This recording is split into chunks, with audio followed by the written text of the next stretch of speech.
자, 기적이 하여튼 있습니다. 귀신이 기적을 일으키든 또 예수님이 기적을 일으키든 이 세상에는 분명히 기적이 있습니다. 그런데 기적이 일어나려 그러면은 어떤 기적이 일어나는 요소가 필요합니다. 자, 기적에는 요소가 필요한데 한번 볼까요? 기적의 요소라 그럴까요? 기적의 요소. 자, 우리 병 고치는 기적들이 일어났으면 좋겠습니다. 근데 언제 이 기적이 일어날까? 아주 중요하죠. 자, 장소입니다. 장소, 환경. 기적이 일어날 수밖에 없는 환경이 조성이 돼야 된다. 환경. 하나님 우리 가정에 기적을 주셨다. 왜냐하니까 이제는 기적이 일어날 수밖에 없는 그 환경을 조성했다. 그렇게 보시면 됩니다. 기적이 항상 일어날 수는 없죠. 기적이라는 게 항상 일어날 필요도 없고. 그 환경 중에서 중요한 환경은 그런 것 같습니다. 항상 이 기적은 구원을 위해서만 있는 것이기 때문에 그 장소, 그 환경에서 기적을 일으켜 주시면 누군가 구원받을 만한 사건이 연결이 될 때 하나님이 기적을 주신다. 그러나 거기서 기적을 주신다 그래서 뭐 구원받을 사람도 없고 또 환경이 아닐 경우에는 기적을 줄 필요가 없겠죠. 근데 기적이 일어나는 데는 시간이 필요해요. 시간. 항상 기적이 일어나는 것은 아니고요. 어떤 특정한 시간, 어떤 때가 참여했잖아요. 때가 참여 하나님께서 할 때 때가 참여해. 어떤 기적의 시간이 있어야 되겠습니다. 시간. 그러니까 우리가 A라는 시점에서 어떤 어려움이 있었다. 사업의 어려움이든 경제 어려움이든 아이의 어려움이든 자녀의 어려움이 있었다. 그런데 어디 가가지고 B라는 지점에서 기적이 일어났다. 이게 어려움의 시작이고요. 어려움의 시작이고 B에서 기적이 일어난 시점으로 봤을 때 이 시점에서 기적이 일어났다 할 때 가장 좋은 시점이 언제냐 하면은 이 기간이 한 예를 들어서 5년 지났다. 5년 지났다. 이 기간 동안에 가장 좋은 하나님이 가장 원하시는 가장 바람직한 기적이 있을 것입니다. 근데 어떤 사람이 암이 걸려서 5년 동안 고생했는데 하나님 고쳐줬는데 그다음에 이거 뭐 저절로 낫구만 암 아니었었구만 해가지고 다시 또 신앙생활 안 하게 되는 사람이 있다면 그건 하나님이 기적을 주긴 주셨지만 바람직한 기적은 아닌 것 같습니다. 그죠? 하나님의 목표는 구원이었었는데 그 사람이 5년 있다 병 고쳐였는데 다시 교회 안 나가버려. 그건 가장 바람직한 기적은 아니죠. 어떤 사람이 사업이 어려웠는데 하나님이 5년 동안 힘들게 하다가 부인의 기도로 말미암아 사업을 일으켜줬는데 그런데도 불구하고 신앙생활을 계속 안 하더라. 바람직한 기적 아니다. 왜냐하면 하나님 원하시는 게 있을까요? 원하시는 거. 그래서 어려움이 있는데 그 기적의 순간을 통해서 인간의 믿음이 이전보다 훨씬 업됐다. 믿음이 업됐다. 그럼 하나님이 기적을 제대로 제 시간에 주었구나. 자, 타이밍. 그 타이밍이 딱 맞으면 좋겠습니다. 그 다음에는 기적에는 항상 거기에는 항상 사람이 있어야 돼. 사람이 없는 기적이 일어나지 않습니다. 기적은 사람 중심입니다. 사람 때문에 기적을 주신 것이고 사람 위해서 주신 것이고 사람을 사랑해서 주신 것이고 예수님은 십자가 못 박힐 때 유대 땅에서 태어나서 정확한 딱 죽었으면 딱 좋을 그 환경에서 그 시간에 죽으시고 그 시간을 마치시고 그다음에 사람들이 바라보고 있을 때 사람들을 구원하시기 위해서 사람을 위해서 죽으시고 우리는 사실 이 기적의 요소를 별로 생각하지 않고 어떻게든 뭐 병이 고쳐졌으면 좋겠고 어떻게든 돈 좀 벌었으면 좋겠고 어떻게든 무슨 일이 일어났으면 좋겠고 우리는 그냥 그 하나님의 마인드 하나님이 진짜 이 시간에 기적을 체험하길 원하실까라고 생각하지 않고 우리는 살고 있어요. 그러다 보니까 아무 생각 없이 사는 거죠. 근데 우리가요 아무 생각 없이 사는 건 참 그러면 안 될 것 같아. 우리 좀 생각을 하고 살아야 될 것 같아. 다시 말하면 우리 가정에 나의 인생에 하나님이 기적을 좀 주셨으면 좋겠는데 라고 진짜 생각하신다면 하나님의 마음을 한번 생각해 보세요. 하나님 왜 나에게 기적을 안 주시고 계시는가? 왜 우리 가정에 아직까지 그런 역사를 주시지 않고 있는가? 사실 우리의 부모님에게 우리가 좀 보탬이 되고 또 우리가 자식에게 보탬이 되고 내가 남편으로서 부인에게 정말 좋은 보탬이 되는 사람으로 살고 싶으시다면 빨리 깨져야 돼. 그것이 우리 가정의 기적입니다. 그게 안타까운 거예요. 내가 안 깨지고 있기 때문에 내 가정이 어려운 거예요. 내가 안 깨지기 때문에 내 자식이 아직도 빙빙 돌고 있는 거예요. 내가 안 깨지니까 우리 부모님이 고생하는 거예요. 왜냐하면 때가 안 차서 때가. 그래서 기적이 일어나는 시간이 있습니다. 그러니까 우리가 예수 안 믿는 남편하고 결혼하는 거는 나는 좋다고 생각해. 괜찮다고 생각해. 왜냐하면 구원해야 되니까. 그래서 그 남편하고 결혼해서 그 남편을 예수 잘 믿게 할 수만 있다면 얼마든지 예수 안 믿는 분하고 결혼할 수도 있는데, 만약에 결혼했는데도 불구하고 그 사람을 교회로 인도하지 못하고 그러면 그분의 결혼 생활은 상당히 힘들 것입니다. 왜 힘들까요? 그 여자의 일생이 왜 결혼하고 나서부터 그렇게 눈물 골짜기 눈물의 바다로 살았을까요? 왜냐하면 하나님은 그 남자를 구원하기를 원하시거든. 구원하기를 원하시는데 갑자기 그 남자에게 100억 200억 주면 그 남자가 지금도 교회 안 나가는데 플러스 교회 안 나가는 사람에게 돈 생기면 큰 죄를 짓죠. 그죠? 바람을 피거나 큰 죄를 짓죠. 네. 그러니까 하나님이 그 가정을 사랑해서 경제의 어려움을 준 것이고, 그 경제 어려움은 전부 누가 당합니까?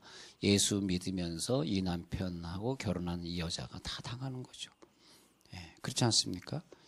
때가 아직 안 된 거죠. 물질의 축복을 받을 때가 안 돼서. 그래서 물질의 축복을 받으려면 자, 이 원리가 있어요. 네, 이 원리를 잘 아셔야 되는데, 창세기 3장에서 남자가 받는 저주는 뭐냐면 경제 저주입니다. 그래서 네가 땀을 흘려야 먹겠다. 그래서 인간이 죄를 졌을 때 남자에게는 경제 저주가 와요. 그래서 네가 땀을 흘려야 먹겠다. 여자에게는 뭐가 오냐니까 해산의 저주가 와요. 해산. 그래서 자녀의 아픔이죠. 그래서 이 말은 뭐냐면 남자를 회개시키고자 할 때는 경제를 어렵게 하시고 여자를 회개시킬 때는 자녀를 어렵게 하시는 거예요. 근데 이걸 빨리 깨달으면 자녀의 문제가 있으면 여자가 은혜 받을 만한 때고, 또 가정에 경제가 어려움이 있으면 남자가 은혜 받아야 될 때고 할 때 뭐가 생각이 납니까? 우리 집은 자녀도 어렵고 돈도 어렵거든요. 같이 깨지면 된다. 자, 그렇게 되겠습니다. 그래서 우리 가정의 경제와 우리 가정의 자녀 문제를 항상 생각해야 돼. 사람이 어렵냐, 돈이 어렵냐? 사람의 문제냐, 돈의 문제냐? 사람의 문제냐, 돈의 문제냐? 돈의 문제는 뭐냐? 하나님이 남자를 변화시키기 위한 시간이다. 왜 그런지 보세요. 우리 가정의 경제가 어려우면 경제를 책임진 사람은 가장입니다. 가장이 제일 위축이 되고 가장이 제일 힘들어. 그래서 하나님이 남자를 좀 기도시키고 싶으시면 경제 어려움을 줄이면 사업이 연결이 안 되는 거야. 공사가 잘 연결이 안 돼. 주야, 너무 구체적인가? 사업이 연결해. 부동산에 다니는데 집이 잘 안 팔려. 요즘 여기 부동산들이 다 요즘 좀 불경기를 만났습니다. 왜냐면 입주는 다 했고, 그 다음에 저쪽 새로 입주하는데 자꾸 뭐 땅이라든지 연결이 돼야 되는데 잘 안 되니까 여기 지금 좀 약간 좀 불경기를 만나가지고 요즘 구정되니까 다 문 닫아버렸네요. 아마 이게 입주 때문에 지난 추석만 해도 입주가 있었기 때문에 문 많이 안 닫았는데 지금 문 많이 닫았네요. 자, 경제가 어렵다. 그건 뭐냐 하니까 경제를 책임진 사람을 회개시키는 것이고, 자녀가 어렵다. 자녀를 책임진 사람을 회개시키는 거죠. 근데 자녀 그러면 주로 여자들이 많이 책임감이 있고 자녀를 사랑하잖아요. 남자보다는 좀 더 그런 것 같아요. 여자분들이. 그러다 보니까 하나님이 이 원리에 의하면은 그러면 나는 왜 어려운가 이렇게 생각해 보시면 내가 제일로 아끼고 사랑하는 걸 하나님이 붙잡으시고 그걸 통해서 나를 깨트리시는, 하나님이 나를 깨트리시고 나를 천국으로 인도하시는 목표이기 때문에 내가 만약 나 직장을 가야 돼. 근데 직장이 안 생겨? 그러면 여기 앉아 계십니까? 직장이 안 생겨? 왜냐하면 직장이 지금 나에게 가장 중요한 거니까. 그잖아요. 그러니까 하나님이 나를 사랑하시니까 직장에 어려움을 주시는 거예요.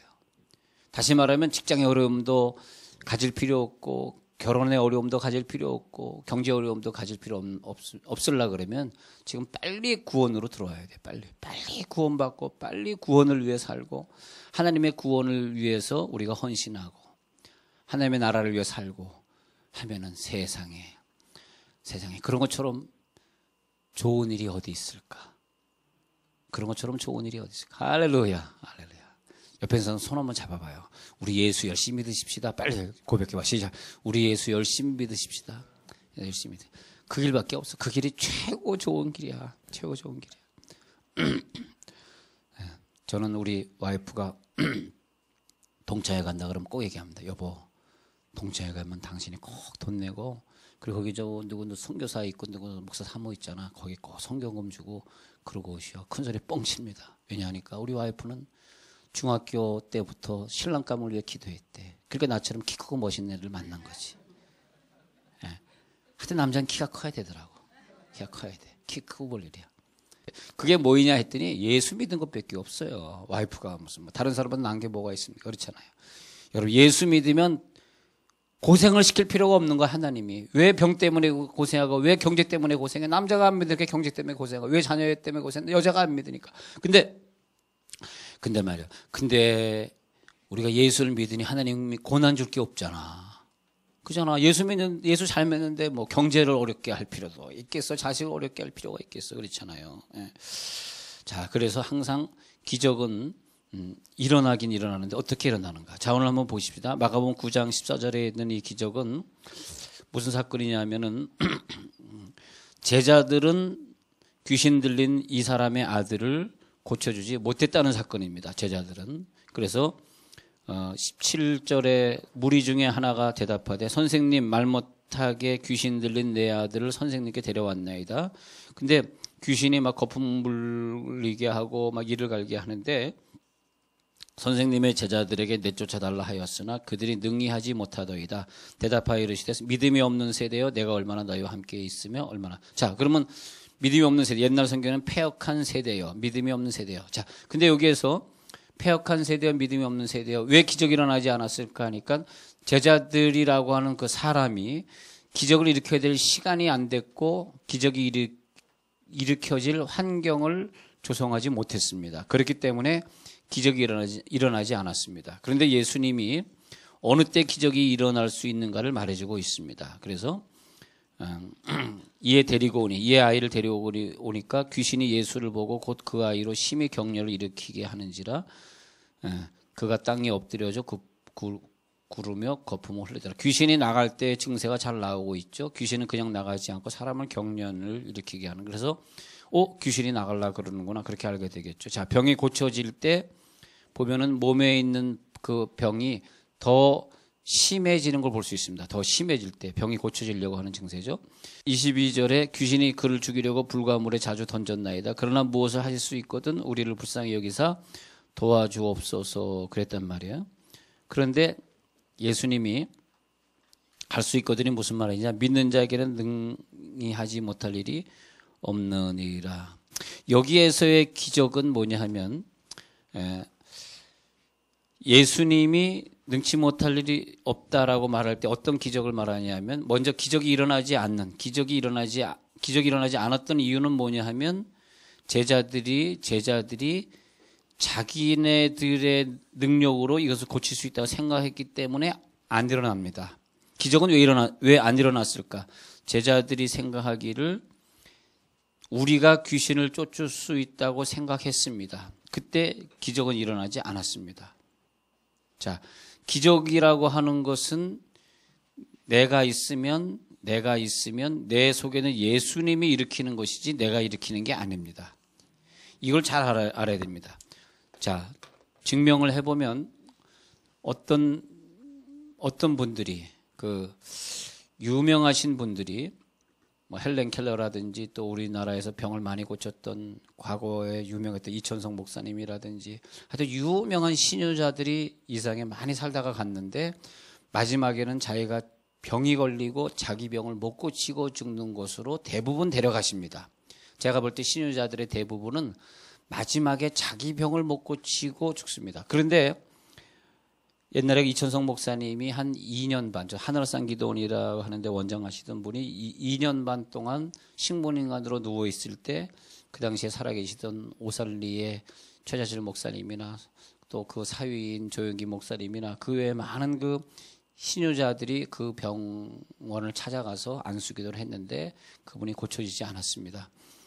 그랬을 때에 저는 이제 신유자 입장이기 때문에 늘 아픈 사람과 함께 있고 아픈 사람의 병을 고치는 그런 사역을 늘 했었기 때문에 사람들이 나에게 비아냥거리듯이 물은 게 있어요. 뭐냐면 봐라 말이에요. 이천성 목사님 많은 사람 막 병 고쳐주고 막 방언 기도해주고 그러더니 자기 병도 못 고치고 2년 반 동안 누워있는데 조영기 목사님도 안수했고 최재준 목사님도 안수했는데 일어나지 않잖아. 근데 저 사람은 무슨 신연사자야. 그래도 하는 얘기, 아유, 거봐. 그 교회 강단에서 그렇게 맨날 설교할 때 욕을 막 심하게 하셨잖아, 그분이. 막 여자에게 막 욕하고 막 그러더니 저런 거다는 등 막 그런 얘기를 비아냥거리고 했을 때 저도 고민이 많았어요. 진짜 이거 어떻게 생각해야 됩니까? 하나님, 어떻게 이걸 해석해야 됩니까? 근데 이런 것 같아요. 하나님이 그렇게 신유은사를 행하고 주의를 많이 했던 사람들을 마지막에 자기 병에 걸려서 고치지도 못하고 죽게 하는 것을 보면서 그가 행했던 그 신유의 기적은 자기 게 아니구나. 할렐루야. 그것은 하나님이 주신 능력이었구나. 할렐루야. 그래서 자기 병도 못 고치는구나. 그게 은혜더라고요. 만약에 자기 병까지 다 고친다면 그 사람 이단되죠. 그 사람 교주돼요. 네. 남의 병은 고쳐도 자기 병은 못 고치게 하시는구나. 왜? 그 능력은 너에게서 온 것이 아니다. 하늘에서 왔다. 하나님이 주셨다. 그것이 예수님이 오늘 말씀하시고 싶은 내용이에요. 제자들은 자기네들이 스스로 병을 고칠 수 있다고 생각했어요. 그래서 예수님이 제자들을 갖다가 12명을 제자를 파송해가지고 제자들이 나가서 막 병을 고치고 돌아오니까 제자들이 너무너무 기뻐가지고 예수님, 우리가 다녔더니요 저들의 병이 고쳐져 귀신이 나가고요 그리고 기적이 일어났습니다 했더니 예수님이 하신 말씀이 병이 고쳐지고 귀신이 나간 것으로 기뻐하지 말고 하면서 예수님이 하신 말씀이 하늘에 너희의 이름이 기록된 것으로 기뻐하라. 그러니까 너희들에게 중요한 것은 하늘에 이름이 기록되어 있는, 네가 하나님의 자녀이기 때문에 어떤 그 하나님 아버지가 너에게 능력을 줘서 귀신이 나간 것이지 니네들의 능력으로 귀신이 나간 건 아니라는 것을 기억하라. 예수님이 하신 말씀이란 말이에요. 그 사도행전 3장에서 안진뱅이를 베드로와 요한이 일으키니까 사람들이 모여들어가지고 안진뱅이를 일으킨 것 때문에 와 대단하다, 베드로에 대단하다 그러면서 베드로와 요한 주변에 사람들이 쫙 모였습니다. 사도행전 3장에서 그때 그 베드로가 이런 유명한 말을 하면서 기적을 계속합니다. 베드로가 기적을 계속 일으켰던 이유는 사도행전 3장 12절에 베드로가 그 군중들 사이에서 이런 유명한 얘기를 하나 합니다. 제가 읽어드릴게요. 베드로가 이것을 보고 백성에게 말하되 이스라엘 사람들아 이 일을 왜 놀랍게 여기느냐. 우리 개인의 권능과 경건으로 이 사람을 걷게 한 것처럼 왜 우리를 주목하느냐. 베드로가 제대로 깨달았어요. 그러니까 파송돼 가지고 귀신을 쫓았을 때 예수님에게 와가지고 와 우리가 안수해 주니까요 귀신이 나가더이다 그랬단 말이에요. 그 예수님이 야 너희들이 쫓아준 게 아니야. 하나님이 해주신 거야. 너희들의 이름은 그냥 하늘에 기록된 것으로만 기뻐해라. 겸손해라. 베드로가 그래도 아닌데 우리가 쫓은 건데 그랬던 베드로가 그랬던 그녀가 안 웃겼구나. 그랬던 베드로가 안 웃어요. 오 마이 갓 그래 마들 이것도 안 웃어요. 네. 좋아요. 그만 웃기겠습니다. 안 웃으니까. 그랬던 베드로가 사도행전 3장 12절에 이 사람들아 왜 우리를 주목하느냐. 우리 개인의 권능과 경건으로 이 사람을 일으켰다고 생각하지 말라.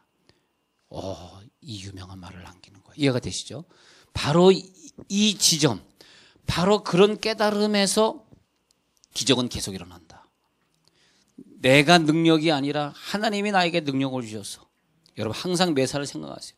내가 잘나서 하나님이 나에게 복을 주셨을까? 내가 잘나서 하나님이 나를 도와주셨을까? 단지 하나님은요, 내가 이 시점에 아직 좀 여리고 아직 믿음에 바로 서지 못했지만 기적을 주신 이유는요, 그것은 하나님이 나를 예수 잘 믿으라고. 이제는 다시는 과거로 돌이키지 말라고. 그래서 기적을 주신 거예요. 여러분, 이 지점이 참 중요해요. 우리 항상 기적을 체험해야 돼. 항상 기적을 주시는 그 시점이 참 중요해요. 하나님, 나에게 오늘도 기적을 주옵소서. 하나님, 나에게 기적을, 그 기적을 주시는 그 시점이 참 중요해요. 하나님, 여기서 내가 기적을 만나야 됩니다. 안 그러면 안 됩니다. 하나님 도와주세요. 너무너무 힘들어요. 여기서 도와주세요. 그런데 그 시점이 어디냐 하니까 이제는 내가 아니라 내 속에 계신 주님이 나를 도와주셨다라고 고백할 수 있는 그 지점. 그런데 하나님이 우리를 사랑하셔서 예를 들어 보면 오늘 그분이 여기 앉아 있는데 누구냐 하니까 지난주에 제가 병원에 신방 갔어요. 그래서 A라는 20대 중반의 아이가 신장 이식을 받았습니다. 병원에 갔더니 B라고 하는 엄마가 여기 앉아있다고까지 얘기 안 하지만 김모 권사라고까지 얘기 안 하지만 가운데쯤에 앉아있다고까지 얘기 안 하지만 까만 옷 입었다고까지 얘기 안 하지만 근데 김모 권사가 여기 있단 말이에요. 얘는 이제 신장 투석했단 말이에요. 이렇게 돼 있는 상태입니다. 근데 얘가 신장 투석했는데 제일로 마음이 아픈 사람이 누굴까? 제일로 많이 운 사람이 누굴까? 엄마입니다. 엄마. 이해가 되시죠? 지금 얘가 신장 투석할 때 제일 마음 아프. 자, 다시요. 내가 제일 중요하게 생각하는 어떤 것을 하나님이 치셨다는 것은 나를 사랑하시고 나를 변화시키고자 하는 뜻이라는 걸 빨리 깨닫는 것이 좋습니다. 안 그러면 젊은 시간 다 보내요. 자, 굉장히 중요해요. 이거 우리의 인간은 언젠가 다 천국 가게 될 것이고 언젠가 하나님이 우리를 또 부르시면 우리는 하나님 앞에 가야 돼. 어쩔 수 없어요. 신앙도 때가 맞아야 돼. 때가 맞아야 돼. 어떤 사람은 60에 회개되고 60에 회개하니까 너무너무 중요해요. 신앙이 너무너무 중요해요. 지금 신학교 가려고요. 언제 신학교 가서 언제 개척하고 언제 신학교 가려고? 60살. 그래서 참 눈물 흘리는 늘 매일 나와서 기도하는 엄마의 그 아픈 마음. 왜? 내 아들이 병들었으니까. 그러니까 사실은요, 이 사람이 병들었을 때 이 사람이 아파하는 것보다 엄마가 더 아픕니다. 하나님 그냥 나를 죽여주세요.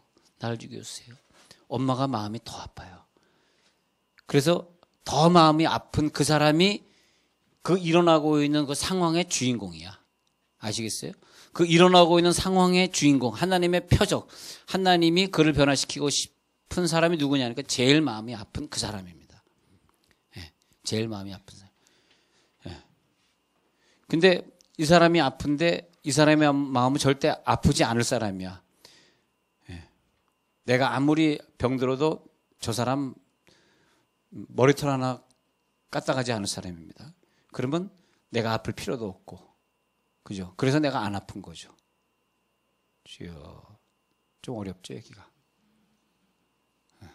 좀 어렵죠. 하나님은 이 사람을 깨트리는 것이 아니라 이 사람을 깨트리는 겁니다. 그죠? 이 사람이 아프다는 것은 이 사람이 아플 때 가장 먼저 그걸 느낄 수 있는 사람이 있어요. 왜냐하면 이 사람에겐 이 사람이 가장 소중한 사람이에요. 아시겠어요? 남자에겐 돈이 가장 소중해. 여자에겐 자녀가 제일 소중해. 이 사람에겐 이 사람이 제일 소중해. 서로 그런 관계 속에 연결돼. 그래서 하나님이 이 사람을 치지 않고 이 사람을 치는 거예요. 뭐 친다라는 표현을 너무 이상하게 생각하지 마시고 B를 사랑하기 때문에. 그래서 옆 사람이 아픈데 내가 그 사람을 제일 사랑하는 사람으로 선택되신 분이 여기 계시다면 하나님의 사랑을 많이 받으시는 거예요. 하나님 나를 치지 않고 옆에 있는 사람을 치시면서 나를 회개시키고 있는 거예요. 성경에 보면요, 수로보네게 여인이 나오잖아요. 귀신 들린 딸이 있어요. 울면서 예수님에게 옵니다. 근데 이 수로보네게 여인이라고 하는 이 입장, A라는 입장에 섰던 이 수로보네게 여인의 딸이라는 이 입장에서 얘가 무슨 믿음이 있습니까? 믿음이 없어요. 믿음이 없어. 그래서 엄마의 믿음을 줘야 되잖아. 엄마는 언제 믿음이 생깁니까? 얘가 아플 때 여기서 믿음이 생기잖아요. 여러분 어린 자녀들이 믿음이 있으면 얼마나 있겠어요. 믿음이 별로 없어요. 그래서 하나님이 그 가정에 믿음을 주기 위해서 어려움을 당하는 거죠. 근데 혹시 여기 좀 젊은 사람들이 있으면서 이 A에 속하시면 골치 아파. 여러분의 엄마나 여러분 아빠의 믿음을 주기 위해서 내가 아파야 된다. 아니, 이 얘기 좀 복잡하지만 한번 생각해봐요. 젊은 사람들 생각해봐요. 여기 젊은 사람들 생각해봐. 내 아버지를 깨트리기 위해서 내가 아파야 된다. 억울하지 않니? 야, 니네들 생각해봐. 억울하지? 억울해. 억울하단 말이야. 내가 왜 아플까 생각. 내가 왜 아파야 돼? 내 아빠를 깨트리기 위해서 내가 아프네. 주여. 그런 관계 속에서 우리는 왜 이런 관계가 형성이 되냐 하면, 여러분 이해가 안 되시지만 왜 이런 관계가 형성이 되냐 하면, 하나님은 모든 사람을 다 구원해서 천국으로 인도하기를 원하시기 때문에 그런 것입니다. 그러니까 인간의 관계가 막 얽히설키 얽혀 있어요. 엄마 아빠의 관계, 무슨 뭐 이모의 관계, 형제의 관계. 왜 얽히고 설켜놨냐 하면은, 이렇게 연결돼 가지고 삼촌이 아파서 조카가 구원받고, 조카가 아플 때 조카의 부인이고, 부인이 아플 때 얘가 무슨 이모가 구원받고, 이래 가지고 막 이렇게 얽혀 설켜 있는 거예요. 왜? 다 구원하시려고. 그걸 갖다 인간 관계라 그래. 가족 관계. 근데 그래서 수로보니게 여인의 어머니, 이 어머니의 믿음으로 예수님이 네 믿음이 크도다 하면서 이 딸을 고쳐주신다. 이렇게 된다는 거죠. 자, 오늘 보니까 이 아버지의 믿음인데, 아버지의 믿음은 21절 마가복음 9장 21절, 예수께서 그 아버지에게 물으시되 언제부터 이렇게 되었느냐 하시니 이르되 어릴 때부터. 참, 어릴 때부터 어느 때까지, 지금까지 이 어릴 때 얘가 아팠던 거예요.